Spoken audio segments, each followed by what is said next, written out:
Okay, so we are going to go for FlyQuest first pick Varus. They're going to opt into Senna Nautilus because we banned Ari, Nico, and Twisted Fate. I mean, these are good bans. These are champions that JoJo and Fudge have looked good on. We're just going to take the Karma again and show our hand to the Renata Glask, but we should feel pretty good about Varus, Renata Glask in the bot lane. Mid lane going to be for Karma. Yone picked up for JoJo. We're going to ban 2 melee top laners. Maokai and Cassante going to get banned. We're going to play Xin Zhao and Gragas. Blind Gragas into Rumble. Okay. All right, let's talk about these compositions. I agree. C9 actually going for a more front-to-back style composition this time because they failed. I think it's a good adaptation by the coaching staff because they failed to actually flank with their last draft. So now we've just got really strong engage with Sejuani, Rumble, and Nautilus, right? But, I mean, Renata Glask is excellent into this because the counter engage is absolutely going to be huge. You can kite back using Karma Speed. You can also kite using Gragas Ultimate or Chain of Corruption. So FlyQuest is going to be looking, I think, primarily just to kite with this composition. Yone should be pushed in pretty early, too. So Xin Zhao should have some opportunities to invade and do a little bit of battle. For our second episode of this series, man. Game number 1 wasn't exciting. Yeah, I'm down for this series. Sometimes the Cloud9 FlyQuest. Will the sequel be as good as the original Cody? Sometimes the pilot's not great. I think the sequel will be because Cloud9 are running back. They're like, you know what? Hard engage. Let's go. Champions are insane. On their side. More decisive. He moves his Sejuani down to the other side of the map. But the plague of top laners invading junglers for level 1s has Top laner's revenge. gotten out of control. But We're yeah, ganking the junglers now. it's really smart because Whippo uses the extra mobility. He knows that Blabber's starting. On the other side now, and Vulcan can't really hook in here, so you kind of just have to take it, which is rough. You can see Boosie On the road again. Thank you for the gift sub. It's very nice of you. On the wall. Oh, Vulcan finds the dredge line there. He and Berserker now backing up versus that double range. Okay, Lethal Temple for Masu. Realizes that he needs to go on hit this game as Varus playing, farming melee champion into Sejuani. into some of these difficult double range matchups. And in his opinion, a lot of times you actually just have to kind of choose a moment to basically just hook in, trade out your health bar, get a good trade, and then just TP back and try to play the lane from parity from there. So we'll see how they do want to play it out, because it can be very difficult when they're stacking the wave on you to actually farm under your tower without giving up too much HP to the point where you actually can't really get any of the CS, right? So he's going to have to pick and choose which minions he actually goes for and how much health he's willing to trade for those minions, because this wave is huge and he needs to get some of it. And if we remember back to the previous game, it was around level 3 or 4, I think, when Berserker and Vulcan were getting those isolated kills down here in the bottom lane. They're just going to give it to him. I think this is a little bit surprising. I mean, so I guess they don't really know exactly where Sejuani is, so they are playing a little bit more respectful. So he's going to take a super early base, buy a longsword, get another potion here. But the cost of this is that you're not punishing the under turret whatsoever. You're hoping then potentially that you could lock Vulcan into a longer lane with more combat power, but because he has a TP, I don't think they're going to get too much from that. So a little bit more of the kind of passive style there from Masu. Takes the safer guaranteed play, but does give a lot of breathing room there to Vulcan, where I think he would have been in tough to get much of that farm. I also want to talk about some of the biggest changes in this game compared to last game, where mid lane matchup is very, very, very different. Obviously, Jensen in the last one was playing very safe. He was playing into a Talia Vi, was just focused on farming, and he was going to be the big artillery later. But Jensen on the Karma here into the Yone matchup has gone for the Comet plus the Scorch. He so far has 64 extra damage off of the Scorch, 149 off of the Comets, landing all his comments are pretty easy with Karma into Yone. But he's really trying to get all that pressure out. Oh, nice handshake on Vulcan. He tried 9 off of... But Jensen on the Karma here into the Yone matchup has gone for the Comet plus the Scorch. He so far has 64 extra damage off of the Scorch, 149 off of the Comets. Landing all his comments are pretty easy with Karma into Yone. But he's really trying to get all that pressure out. Oh, Vulcan. nice handshake on Vulcan. He tries to get away, but the last auto attack in the air. When becomes lightning won't hit him. The Wow. potion. was so close. You know, I wonder if Inspired could have just W flashed there and actually finished him off, or would he have died had he done it? But it's going to mean Vulcan gets the TP back here, resets the health bar, now going to be in a decent spot. Blabber's going to arrive as well to try to cover. That was very nearly first blood. Yeah, Vulcan has TP, though, because he's actually farming his Nautilus in this game, so it's not the biggest deal. Keep the first blood away, and no one's going to even remember that now that Vulcan's gotten to teleport back with full health. Yeah. And Blabber has finished up his clear, back out with a Kindle Gem on the Sejuani to bottom side. Trying to make you remember it by showing you the replay. Yeah. All right, I guess we'll remember one more time here. But the good handshake pulled him back into range and almost got it. Oh, that is crazy close. Dangerous. Woo! If he W flashes, he gets him for sure. But the question is, do you get stuck under a tower maybe and die? And if your calculation was that I was going to hit him anyway, then you wouldn't flash. So that one's a Yeah, it was just barely out of range. That was so close. Exactly. It's so close that I can't really fault him and say, oh yeah, you should have flashed for that. No. And in a lot of those situations, it's not like you can calculate the ignite perfectly. I probably would have thought he was going to die to the ignite. You know, like he was really, really low there, so you wouldn't want to commit to that play. But definitely a bit unfortunate, and it does mean that it's a good reset from Vulcan. He doesn't die. He's actually up, or even, excuse me, in farm, so he's feeling good. Yeah, exactly. And they've got the Senna rotating up to the grubs, the classic play here. Extra benefit of playing the fasting Senna on bottom side, just roams up to the grubs, grabs some souls with the rest of the team, get the objective, and you want that with this Cloud9 comp.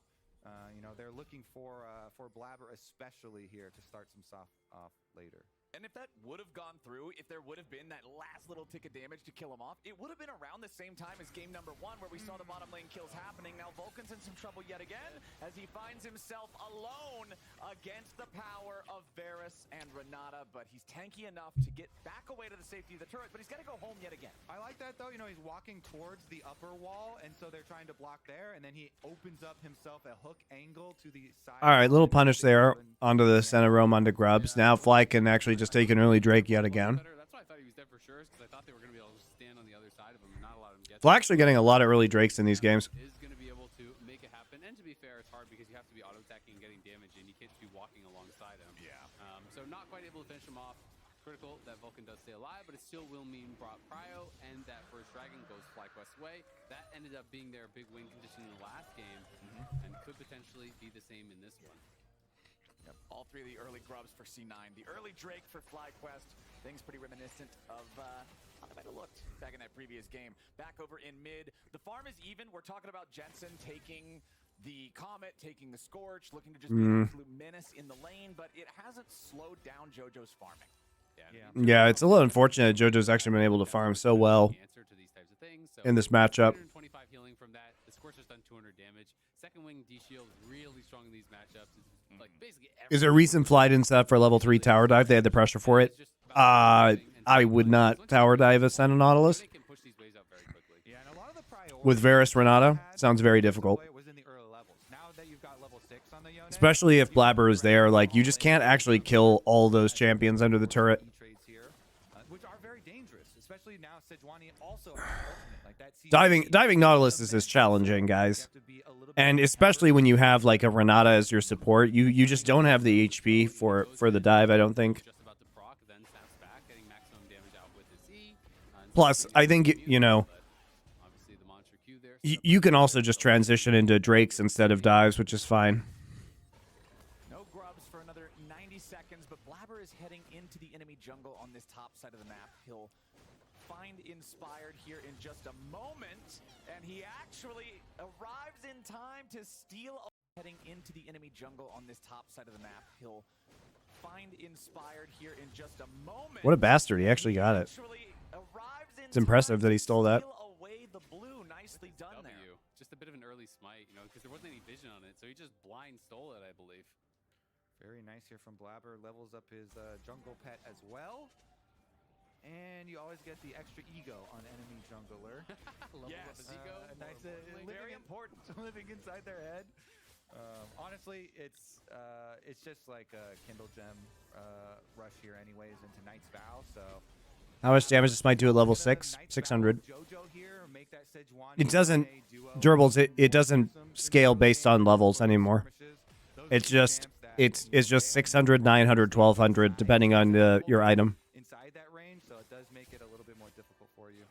So up here in the top lane, one thing we haven't really talked about a whole lot so far is Yeah, they changed it when they added the Pokemon. Fudge and Whippo. Fudge has a couple of waves of a lead built up over this Grog as Whippo's stuck underneath the turret. Mana very, very. So like until you get when you have 20 stacks left on your jungle item here, 20 stacks or fewer, it's 900 and it upgrades and it can slow and target champions. And then when it gets to 0, that's when it's fully evolved. All right, Blabber's just here to take tower shots. Whippo's like, okay, I'll just ult the wave, I guess. Whippo's Gragas is a lot better than Fudge's Gragas, guys.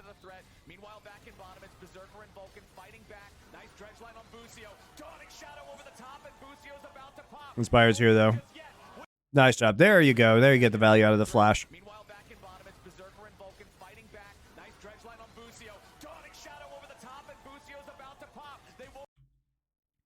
W flash.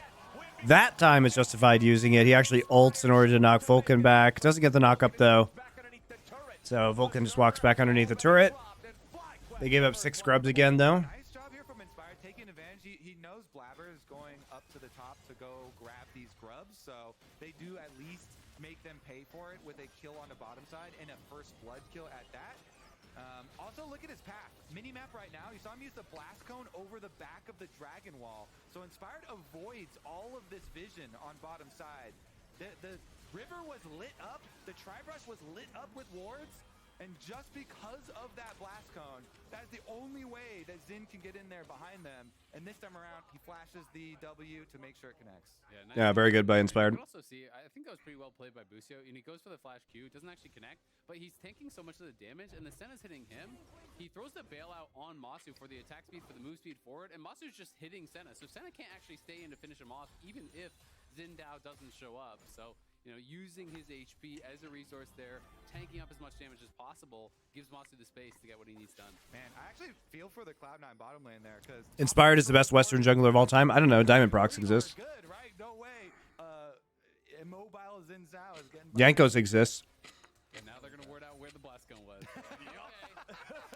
Diamond Procs was maybe the best jungler in the world in his prime. So it's dead now, but we'll look for the next one. Just in case. Those blast plants, they're sneaky. They figured it out. Inspired was looking for a little bit more presence in the game here over in mid lane, but Jojo with the soul unbound, it's so easy for him to get away from ganks on this champion, as Blabber still just hanging around, making sure that Inspired doesn't try any repeat business over here. He's not going to be able to contest any of the camp or anything. You can see that Inspired has Russia is east, not west. Not sure about that one, dude. They were playing in all the European events. Whippo has already used his TP returning to lane, and Fudge has his ready to cast, so once the Rumble decides to go back to base, he'll be just fine. And that was a pretty big sidestep, actually. You know, Fudge gets hit by the ulti there. He could potentially be in a lot of trouble. And going to be able to narrowly avoid that. Has taken the bad end of some trades here, so Fudge now. I consider Europe east, you know? East of America. So it's going to be Aroa for Whippo. All right, little adjustment here. You heard Mithy in the interview talking about, all right, we needed to get more of these early dragons, so we gave up way too many. They again, this game, got their 6 scrubs, but have a much easier time picking up the dragon because of the bottom side of the map here on the reset. And you see Masu and Busio for FlyQuest have rotated up to top side for the lane swap. I love the placement and the timing of that barrel there from Whippo. Crepo came from M5? No, he came from CLGEU. Gosu Pepper / Edward was the support of M5. Hello, welcome back. And the teleports always arrive between where you're teleporting and your fountain, so you can always aim it easily. No equalizer, so Berserker's trying to hustle up here and potentially defend a dive. Fudge knows that it could be coming in, so he's backing off.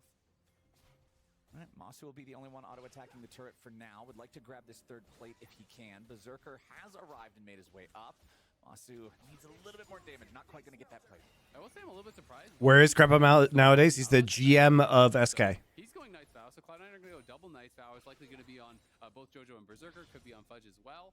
But this does mean individually he will be less tanky. And it can be, you know, one of the big strengths of this is they kind of get the super tank Nautilus as we've seen in some of these previous games. Yeah, I mean, this item is just so efficient right now. Really good early source of cooldown reduction. Those Senna souls are not it.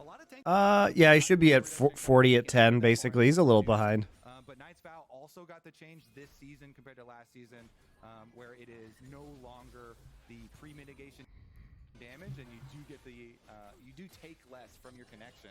Plus, you get that that extra healing from them if you're. Is Bangers only limited to League? Yes. I'm not an analyst in any other games right now. And I think 2 is even really good. As long as I have 2 people that I think are like hyper carry type. They're great to watch during work. Are you shirking your work responsibilities by watching my streams? I approve. I don't want to vow this poor Senna. I don't really. Yeah, Krepo comes by here onto my stream occasionally too. I'll take the one. You can. Any new casting talent you wish you could have worked with? You were still casting, Monty. Rumble's looking pretty good to me. You know what's crazy is I didn't actually get to work with Atlas very much because he came into Korea right when I was leaving. So I would actually just love to work with Atlas. All right, well, the Riptail is going to go over to C9. They will continue their absolute control over these early game topside neutral objectives. Purple objectives. Yes, if it's purple, Cloud9's getting it, except for maybe not Baron. But the other purple stuff has gone their way here so far in this series. Only a 400 gold lead for C9, despite the fact that they're the team that doesn't have the single kill in this first 15 minutes of gameplay. This one is not very fast-paced. Both teams seem to be pretty comfortable just letting things move forward. Zachary Polk, thank you for your Twitch Prime sub.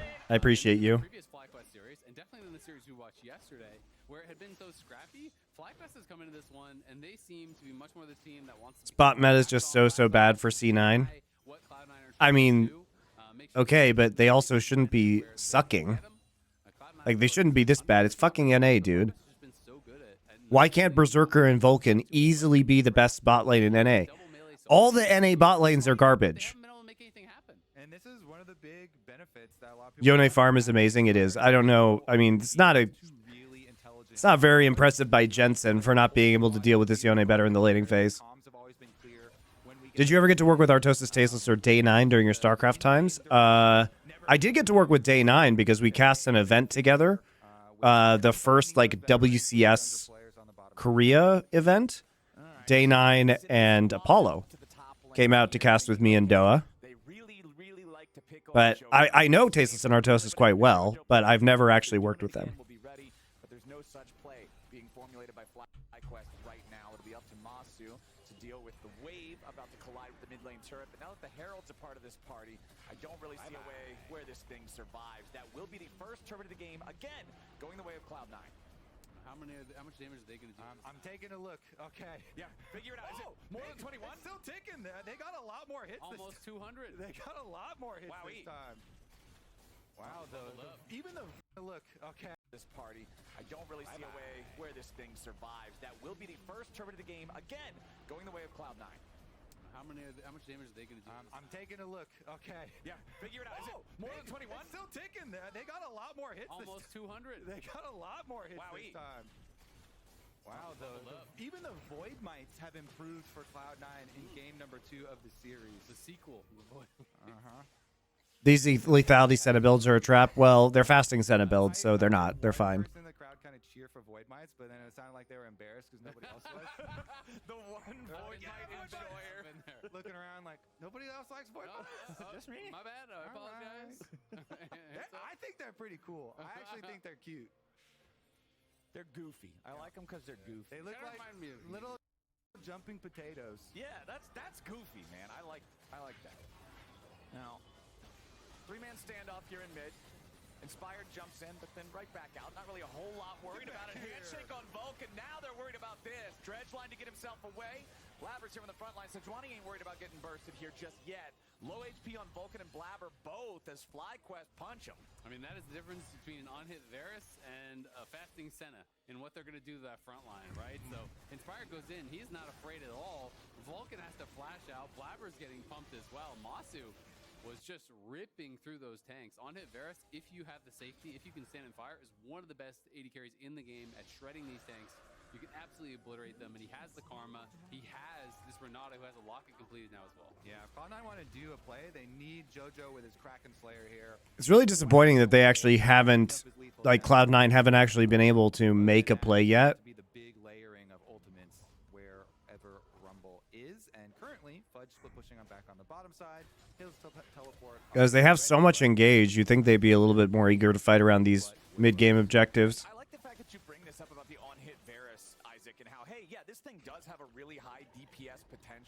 Is that why Busio won first team All Pro? Yes, because the bot lanes are all bad. Who legitimate question? Who is the best support in LCS? I don't even think I know. Like, it's hard. Who's the best AD carry? Like, I guess B-Voy gets it because he was the most impactful, but who's the best support? Serious question. No idea. He deserves that faith and that credit. In the final game of their series versus Team Liquid, he was on the Varus.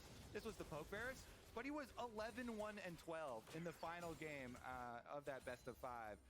Really big performance. I think the entire team has talked about how much faith that they really do have in their younger players. I just think that's something that's been cool about the LCS this year is we've had a number of teams that have really put faith in these young players to be able to get things done. Yeah. And they've really succeeded with that. You know, 100 Thieves obviously have been now eliminated, but a lot of their guys were these brand new young players who even made All-Pro, who are really— How are the kids doing? Good. Thank you for asking. Just chilling in Korea. All right. Does he get this blue buff also? Let's see. My older son is getting better at Korean now that he's in Korean immersion preschool. Getting forced to learn Korean. All right, so they want to throw the game at blue buff for some reason. Why are we using a bunch of summoner spells to fucking— it's not even the team-wide blue buff, guys. It's a 19-minute blue buff. And meanwhile, Bwipo just flashes in. He's like, oh, I got Senna Flash and Cleanse. Got all Senna Sums out. Nice ult angle for Busio. Okay, Jojo just has to ult out, and Vulcan's dead. All right, let's take an assessment after this. Remember, 3 minutes. So flashes are not going to be up. So what happened during that fight, guys? What did we use? We used Flash from Bwipo, but we traded that for both of Berserker's Sums. We did use TP from Jensen, but we got Fudge's TP out. So this is a giant-ass fat W. Fat dub right here for FlyQuest, because you got the kill on the Vulcan as well. And you're going to be able to clear out vision and get map control, because you still have pressure, because you won the fight. So great play by Bwipo. Why are they invading over a shitty-ass blue buff and using all their sums? Oh, they used— and then they had to use a TP to try and clear up outside.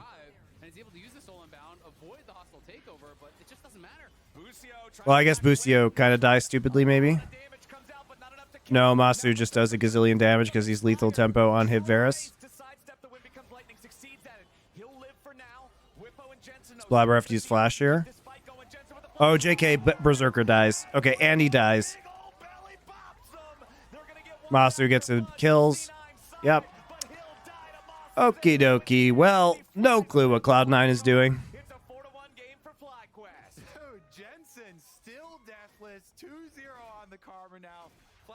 With these big Qs as I guess they got bottom turret.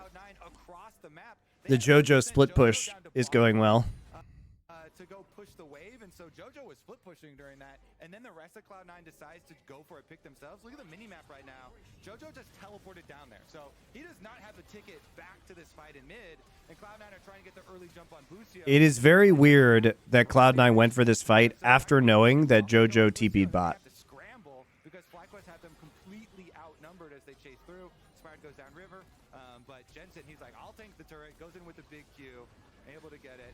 Of course, Fudge is able in the end to burn down the counter kill, but it's still going to be— had to use Vulcan's CP too. For the side of FlyQuest as they get the 2-for-1. Yeah, I hear you. Yeah, that's me.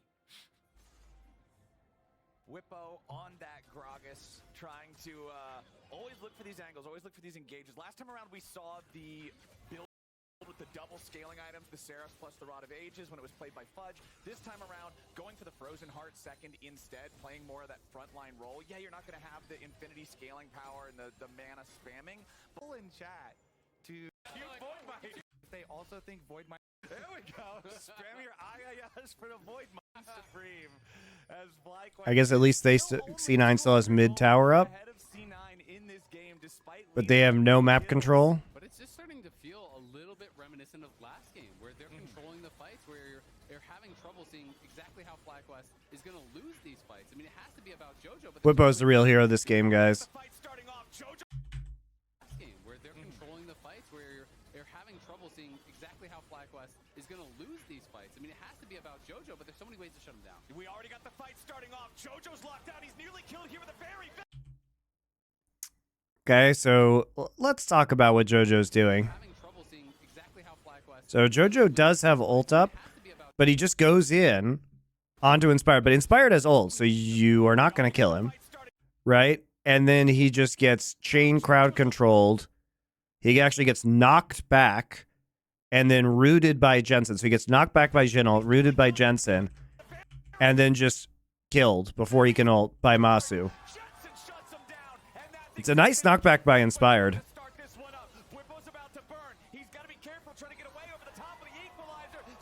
He gets bailed out.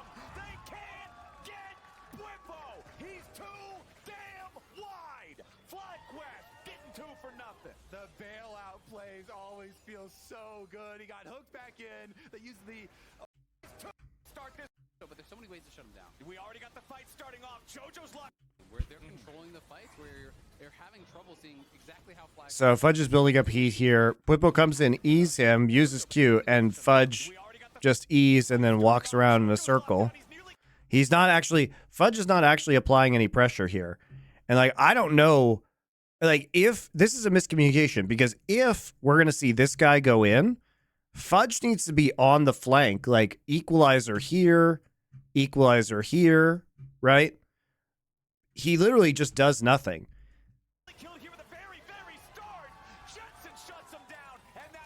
Then he gets ulted. Look at that. Then he gets ulted out.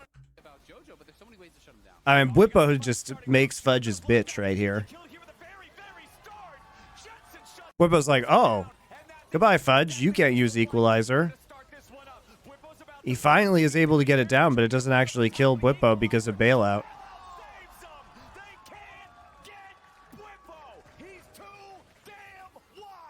And also, that's a great point. How is Yone engaging with this team comp?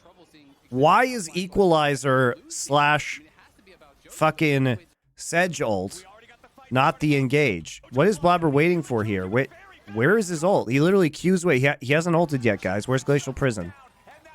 He then gets knocked to the side. Okay, it hits him right as he's getting knocked to the side. So he uses it again on the tank in the front line. It's so fucking trash. This is such bad team fighting, dude. How is Cloud9 this bad at communicating? How are they this bad at executing their team comps? Literally no flanks in the last game. Just using all of your ults right onto the Renekton every single fucking time. No threat onto Senna or Hui last game. This game can't even front to back team fight right. This team is so washed.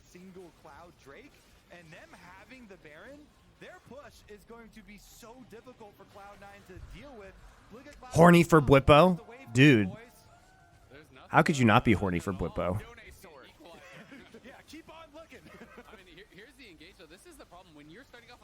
Wide Blippo is just a sexual minx. He has the most erotic, woolly caterpillar eyebrows.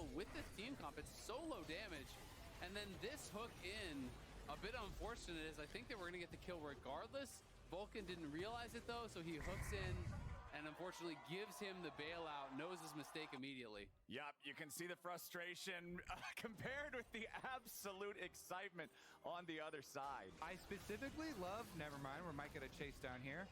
I specifically love in that play, Inspired, not auto-attacking JoJo, not getting the challenge on JoJo, even though the Yone just engaged on him. He waits it out, and then he uses his Xin ult to get the little baby bump backward. Yep.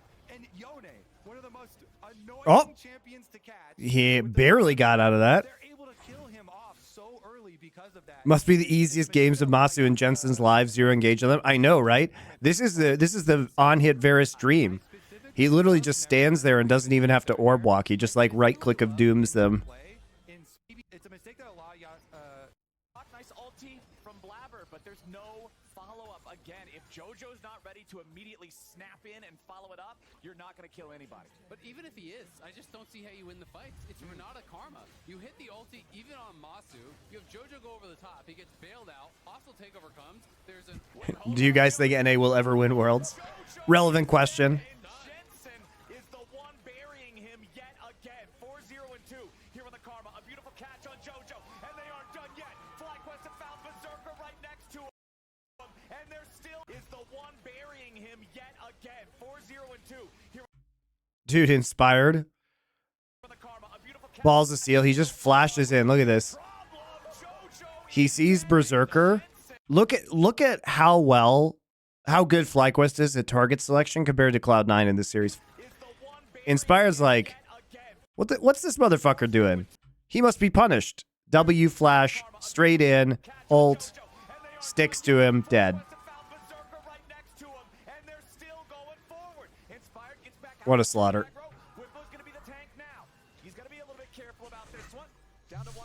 It's amazing how Cloud9, like, I don't even think their drafts have been horrendous, guys. I think they just suck at playing their comps. On JoJo and Berserker both. All 5 men on FlyQuest are still pushing the enemy base with Baron for the next 30 seconds. C9 trying to scramble to defend here in this 3v5. First Nexus turret is already down. Fudge at 40% HP, completely zoned away by the inner flames as Blabber tries to just clear out some of the waves, but now we have... Fun fact, Jensen hasn't died once this whole series. True. And also, I see that, JoJo PN has not gotten a killer assist. He got assists last game on the Talia, but he didn't get kills.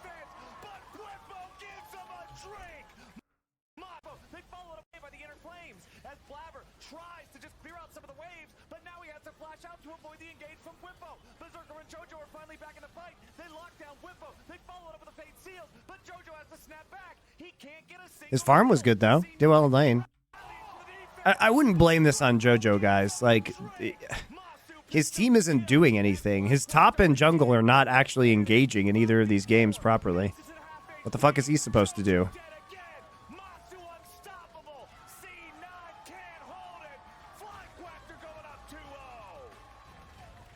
0-0-0 on Sedge is criminal. I mean, it's pretty bad.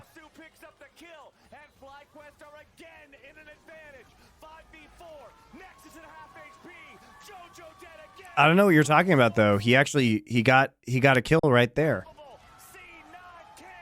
It doesn't matter that it was 2 seconds before the game ended.